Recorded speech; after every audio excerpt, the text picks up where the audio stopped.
Hi, I'm Miriam Joy and welcome to my studio. We wanted to revisit some of our older but great videos, so we're going to take a look at some of my favorites.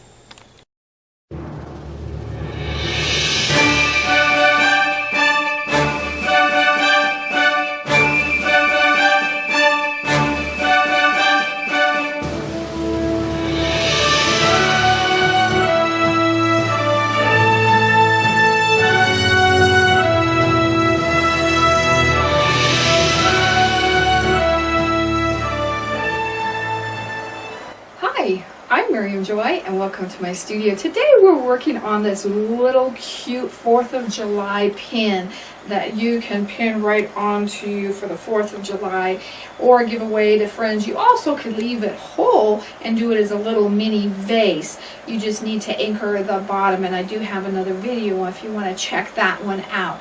So let's get started. I used a little mini bottle gourd or a bigger jewelry bottle gourd or gourd, whatever kind of worked for you.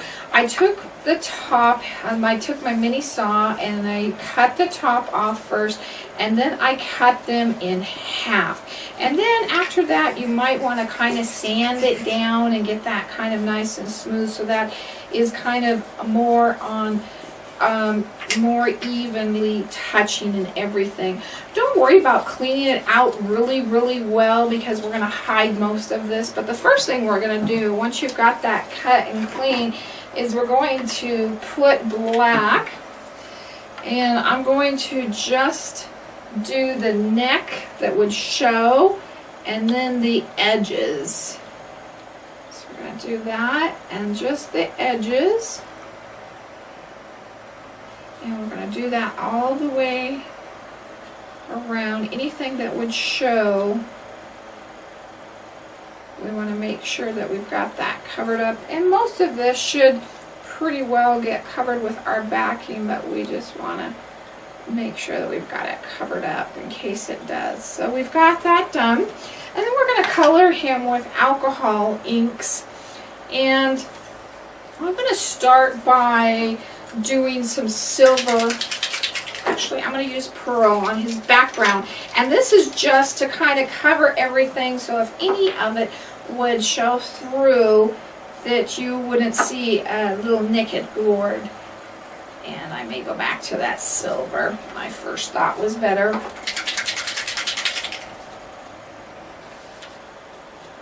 And these are Adirondacks by Ranger.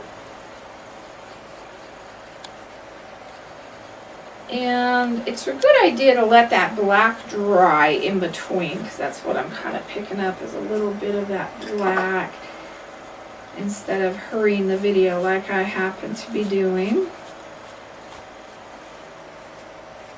And I did find one thing, when you're working with these, if you wanted to do a few at a time, do them all and do them all in one step, and that gives them time to dry in between processes as well.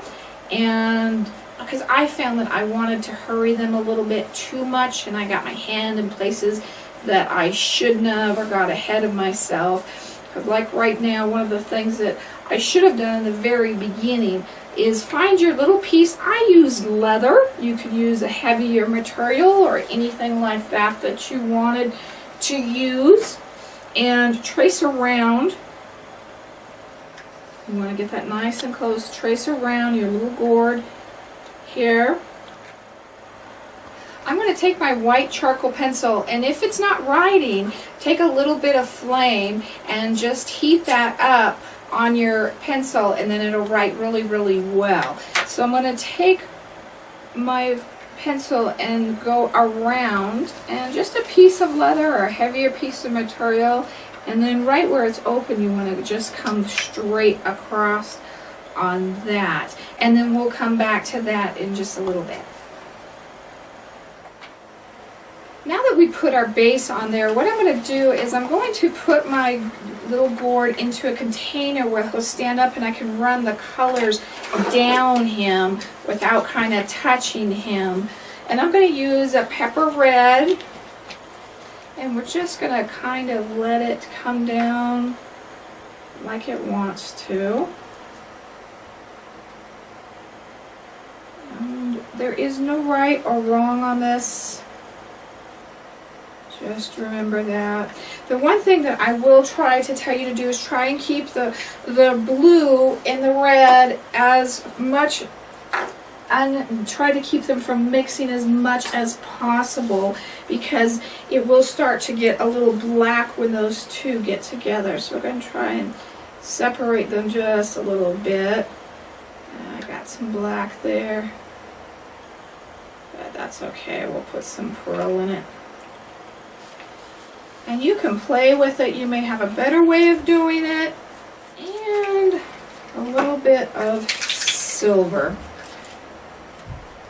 Your silvers are always heavier, and I need to get them to try and run on different areas, so that's fun.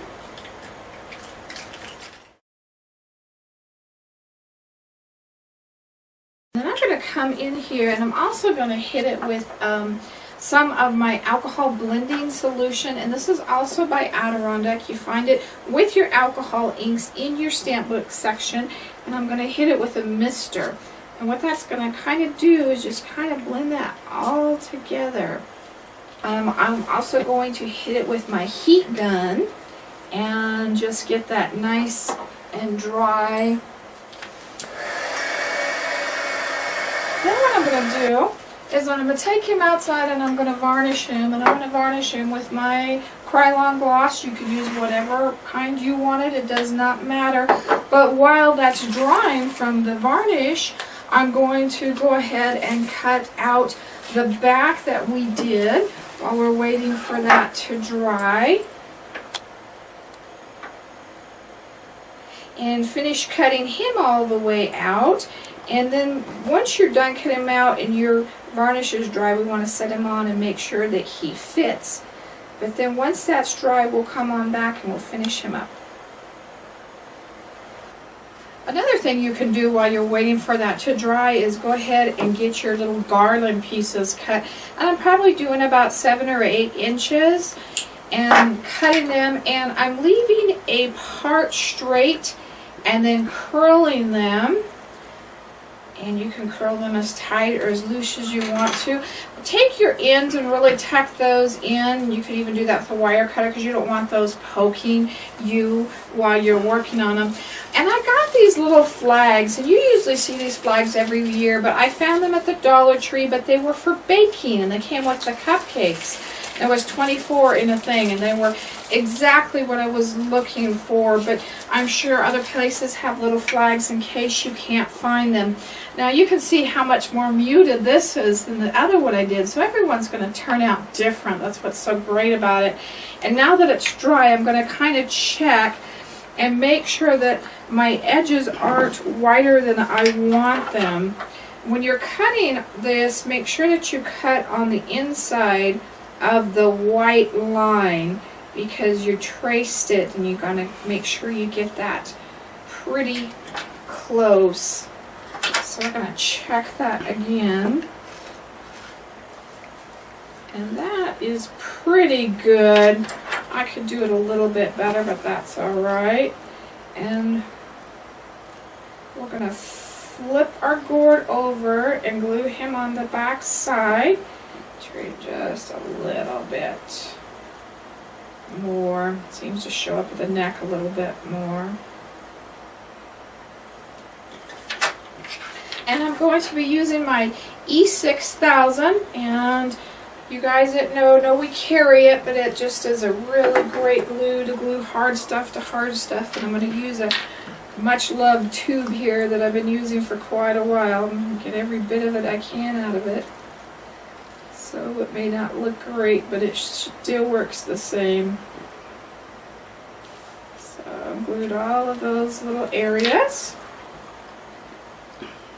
And I'm going to flip him on over, and you may want to put a paper towel underneath it just in case you got any of the glue onto the table or anything, and push that all down. Now at this point in time, I would give him some time to dry. I'm not going to do that today. I'm going to go ahead and finish him off, but other than that, because you don't want to normally have that wiggling around on you. Just let him go ahead and dry. But I'm going to move forward, and I'm going to take and put my 3 little flags in first, and I'm going to put them in with my hot glue gun.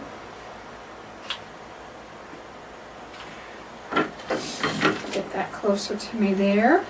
I want that first one right in the center. And then I'm going to put the other 2. And if you think about gluing, think about gluing the back of the flag that's going to touch. And I want those just a little bit lower. I want to point it out though. And this guy here.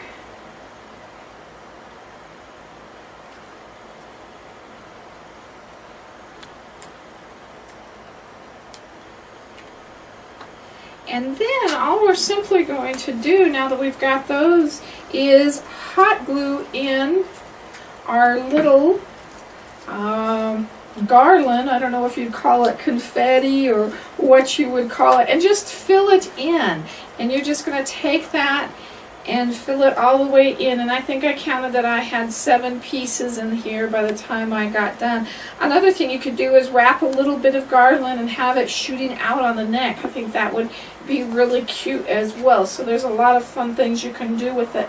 And then put your hot glue gun, your pin, or probably better either way, E6000. You could also E6000 it, but always make sure that your pin is pointing down when you're done, because you always want to be able to attach it going down.